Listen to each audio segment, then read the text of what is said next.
So here's the deal. I'm going to buy that fancy car from you. Margareta doesn't need it. She's just a regular person. My parents mentioned they wanted a new car, and since I got married to Brandon, he's been acting pretty selfish. He's been eyeing up the nice car my parents gave me, and I've had enough of it. My name's Margareta. I'm 25, and I met Brandon in college. We've been married for 2 years now. Brandon is outgoing and popular. Unlike me, I'm shy and don't have many friends. We started talking more during college classes, then we began studying together. I never thought someone like Brandon would be interested in me, but he surprised me by asking me out. I was really happy and said yes right away. That's how our relationship started. It made sense why I liked Brandon. He was handsome, friendly, and serious about his studies. But for him, things should have been different. He had lots of cute, stylish female friends. Finding another girlfriend wouldn't have been hard for him. Once, I bravely asked him, "Do you really think I'm the right one for you?" He seemed surprised and asked why I was bringing it up. I admitted, I'm not very confident. I wanted to know why he chose me. After thinking for a moment, he said, "I guess it's comfortable being with you." I wasn't satisfied, but before I could say anything, he seemed annoyed and started playing with his phone. Not wanting to argue, I quickly ended the conversation. "Yeah, you're right. Sorry for bringing it up." Even though I still had doubts, our relationship kept going smoothly. Time passed quickly. We finished college, got married, and moved into a condo. I got a job at a regular company while Brandon went off to do more school and research. When I told my mom we were getting married, she was really happy. She said, "That's great news." We were starting to worry. "We thought you'd introduce us to a boyfriend sooner." I felt bad for not telling them about Brandon earlier, but Mom understood. She said I've always been independent, handling things on my own. Knowing Brandon was there for me made her feel better. My parents met in college and still love each other a lot, which I admire. Dad worked hard, climbing up the ladder at a big company. Mom supported him and also pursued her passion for cooking. She became really good at it and even teaches cooking classes now. They respected each other's lives and gave each other space. Growing up with them, I learned to be independent too. I wasn't great at much except studying, so I didn't go to grad school. I wanted to be self-sufficient and start my own life soon. Even though I grew up in a well-off family, I didn't want to rely on them forever. I wanted to have a family of my own, like Mom and Dad. I hope to make them proud by having kids someday. It might sound simple, but for someone like me, it's a big goal. Once we moved in together, Brandon started acting more selfishly. He was a grad student and worked part-time, but he didn't pitch in much for our living costs. I tried bringing it up gently, saying, "Hey, Brandon, it would be really helpful if you could contribute more of your part-time earnings towards our expenses." But he just coldly replied, "I do contribute some, you know. And didn't you say you'd handle the living expenses when we moved in together, Margareta?" Brandon always talked about wanting to be a professor, which is why he went to grad school. I had assured him not to worry about money when we got married, telling him I had a good job. I murmured, "Yeah, I did say that," feeling unsure about what to say next. Brandon sighed heavily. "You wouldn't get it. Being a grad student costs a lot for socializing and stuff. Oh, and by the way, I need money for a research trip. Can you lend me $500? I'll pay you back later." Brandon's financial pressure became more common and our problems got worse. He started spending more nights away from home, leaving me waiting by the phone with cold meals in front of me. When he did come home happy for a change, I was too forgiving. He'd sometimes say things like, "Hey, Margareta, remember you wanted to go somewhere? I have tomorrow off. Let's go." He'd bring up outings out of nowhere or compliment my cooking, making me feel special. Each time he was nice to me, I'd catch a glimpse of the happy married life I wanted, and it made me hesitate. But I knew this wasn't normal. I felt lonely and anxious, but I couldn't talk to anyone about it.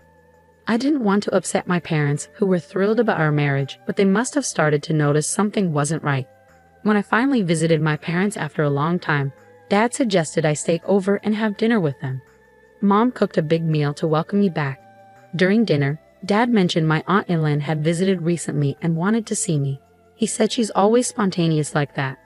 Ellen was lively, ambitious, and independent. "I'll reach out to her soon, thanks, Dad." Dad mentioned how much my Aunt Ellen loved me and how she always teased about Brandon stealing me from her, even though she didn't want to get married herself. That's just how she was. Before I met Brandon, Ellen was more like a close friend than an aunt. I could talk to her about anything, even things I couldn't tell my parents. She understood me better than anyone and was always there for me. At first, I was too shy to tell her about Brandon, but I wanted to see her again and show her I was doing okay. A few days after staying with my parents, I met Ellen at a cafe. She was dressed really stylishly, as usual. Ellen checked out my outfit and said gently, Margarita, marriage is just the start of a lifelong journey for a woman. You should always feel confident and attractive, no matter what. Your clothes can make a big difference, so don't forget to take care of yourself. Then she took a sip of her tea gracefully. I totally forgot about fashion lately.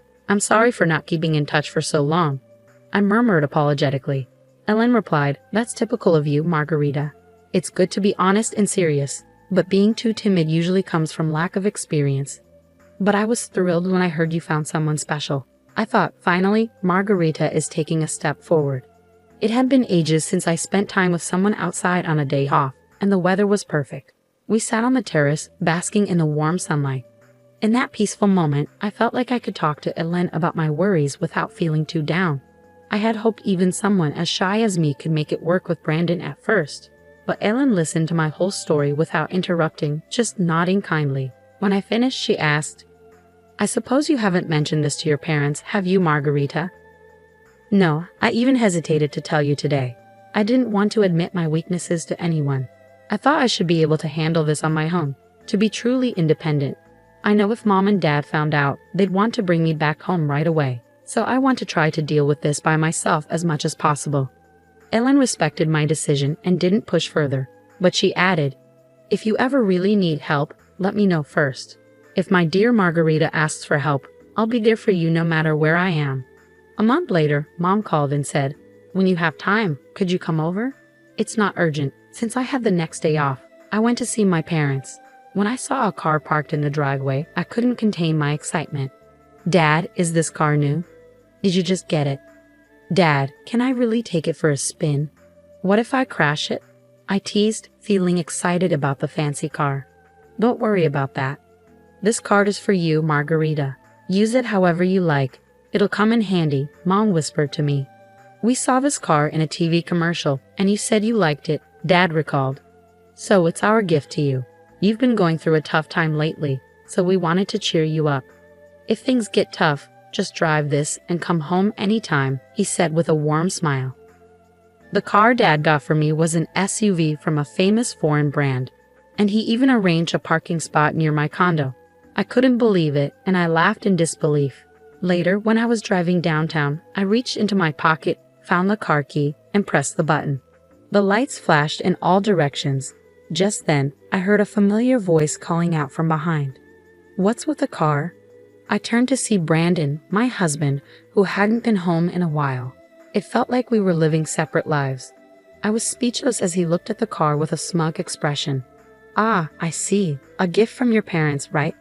Every time I faced Brandon, I struggled to find my voice, but I was tired of feeling that way. Brandon, don't you care anymore? Do you even care about me? I managed to say, gathering my courage. Then Brandon said something shocking. Are you just realizing now? Did you really think I loved you all this time? It's ridiculous how hopeful you are. His dry laugh rang in my ears. Something inside me snapped, and I blurted out, louder than usual. Then why did you marry me?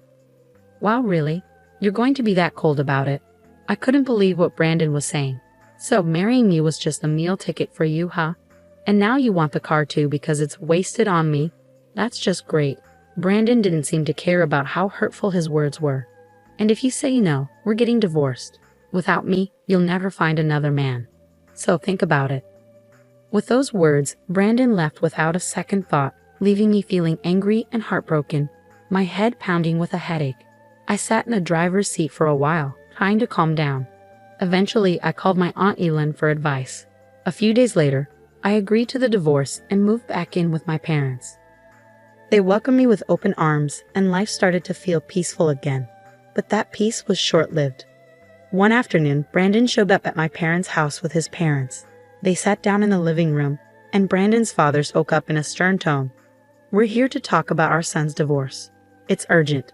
When drafting the divorce papers, Margareta warned Brandon, "If you don't agree to the divorce, I'll use my parents' connections at the university to ruin your future.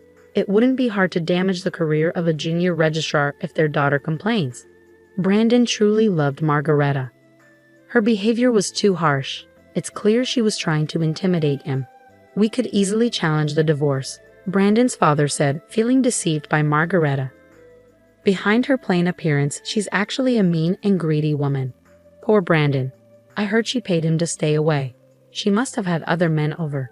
We need to go to family court and claim that Brandon was threatened by his wife. But if there's a proper apology, things might change. For example, if Margareta gives up that car she's driving, it might help smooth things over. Brandon and his parents remained silent, just listening to their parents' protests. Suddenly, the doorbell rang, and Mom went to answer it. Ellen appeared behind Mom as she came back to the living room. "Sorry I'm late. How's the discussion going?" "Brandon's family had met Ellen once at my wedding." "What are you doing here? It's rude to barge in like that." "We're busy right now. Outsiders should leave," Brandon's mother objected. No, don't be like that. You've heard about Brandon's divorce, right? How would an outsider like you know about that?" "I had been informed by my brother earlier. I couldn't miss such an important moment for my dear niece," Ellen said, offering a reassuring glance. "You're probably here to stop the divorce or for money. Can you still say that after seeing this?" Ellen pulled out a stack of documents from her bag, laid them out on the table, and showed them to everyone. "I hired a detective to look into this. It turns out Brandon has been cheating on Margareta with multiple women despite being married. He hardly came home because of it. He took advantage of Margareta's kindness and even asked her for money." "That's ridiculous. I was just busy with my research at the university. When I did come home, we ate together and went on trips, right? We were like any other married couple, right, Margareta? Say something." "Brandon, you don't need to defend yourself. We'll handle this. It's not your fault. We understand," his father reassured him. "That's right. These documents from who knows where are surely lies. Our Brandon would never cheat. He's such a kind and outstanding son," his mother protested. "You might be kind to your parents, but that kindness seems to end there. Like father, like son." "Now, Brandon's mother, take a look at these photos," Ellen said, pulling out a picture from the documents. "I recently stayed at a hotel for a business meeting and saw Nicholas there.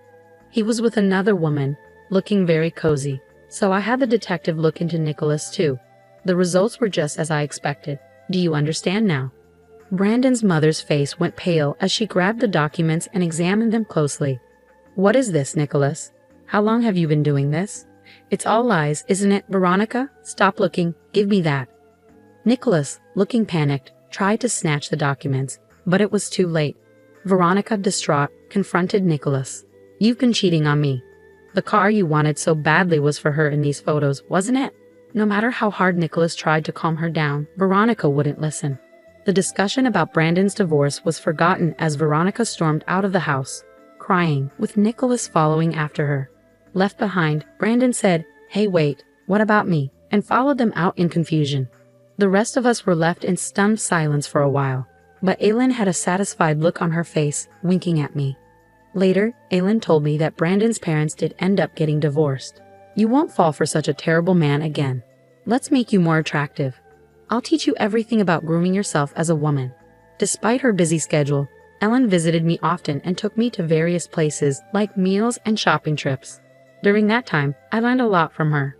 A year after the divorce, I made the decision to go to graduate school. I worked hard to improve myself, focusing on my studies.